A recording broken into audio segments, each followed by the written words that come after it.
Para to sa mga split pusher sa ML na walang ibang ginawa kundi mag-push at tumulak ang tore. Parehas ang pala yun. Makinig kayo, para sa inyo to. Akong bahala sa inyo mga pre. Kadalasan di natin napapansin yung effort na ginagawa ng mga to. Yung tipong imbis na suportahan nyo, imbis na tulungan nyo, tatrash-talkin nyo pa. Kesa bumubuo ng pangarap, push lang alam, walang alam na hero, meta yung gamit. Pero ipapaliwanag ko sa inyo kung bakit importante ang isang split pusher sa laro. Unang-una, ang isang magaling split pusher, mautak yan. Alam niyo kung bakit? Simple lang. Alam niya kung ano yung objectives niya. At alam niya kung gaano ka-importante ang tore pagdating sa laro. Yung mga split pusher na yan, ganyan lang yan, pero magaling gumawa ng reaction yan. Kaya niyang kumuha, kaya niyang kunin yung reaction ng mga kalaban para makapwesto yung kakampi nila. Kaya din nilang mam-pressure ng tore. Yun ang tinatawag na pressure laning. Alam niyo ba, isa ang pressure laning sa magandang skill pagdating sa ML. Dapat alam niyo yan. Kasi kung di niyo pa alam, anak ng tinapay, dapat aralin niyo kung paano mam-pressure ng lane. Kasi kung sino yung mam-pressure ng lane, alam, para lang sa kaalaman ng iba, kasi di alam ng iba to. Kung sino yung mam-pressure ng lane, sila yung nagko-control ng laro. Bakit ako? Imbis na mag-normal rotation yung kalaban, napapareact sa split pusher. Ang tendency nun, masisira yung rotation nila.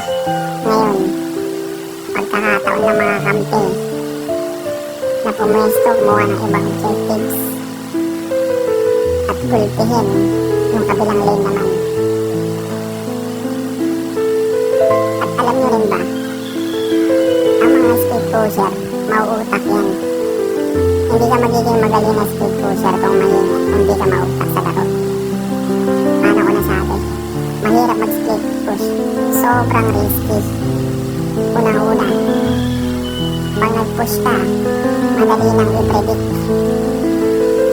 Kahit ako kalaban, alam ko na yan, si Chang E, magpupush lang yan, bantayan niya. Pero, kapag magaling kang split pusher, kahit nati-predict ka na, kaya mo pa rin gumawa ng galaw na makakaambag ka sa team. Kaya huwag nyo katrash talkin yung mga split pusher na yan. Hindi importante. Tandaan nyo, hindi importante ang magandang KDA kung talo naman kayo. Kaya kadalasan sa mga split pusher, marurunong sumugal yan. Isusugal nila yung KDA nila para lang manalo sa laro. Oo, wala nga sila na clash, pero asahan mo, may bawing tore yan. Walang kwenta sa kanila yung bits. Kasi alam nila na mas importante yung tore. Hindi ko sinasabing gawin nyo to sa lahat ng pagkakataon, pero aminin nyo,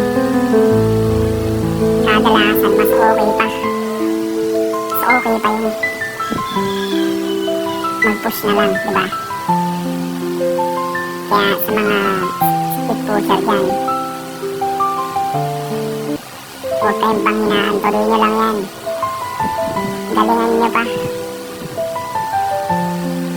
Kaya kung nakinig ka sa video na to, mga pre, magbagong buhay ka na, huwag kang man-trash talk ng mga nagpupush, mga mauutak yung mga yan. Panoorin mo tong video na to nang malaman mo yung sinasabi ko. Yun lang. Mwah. Aray ko.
No, no, no, no.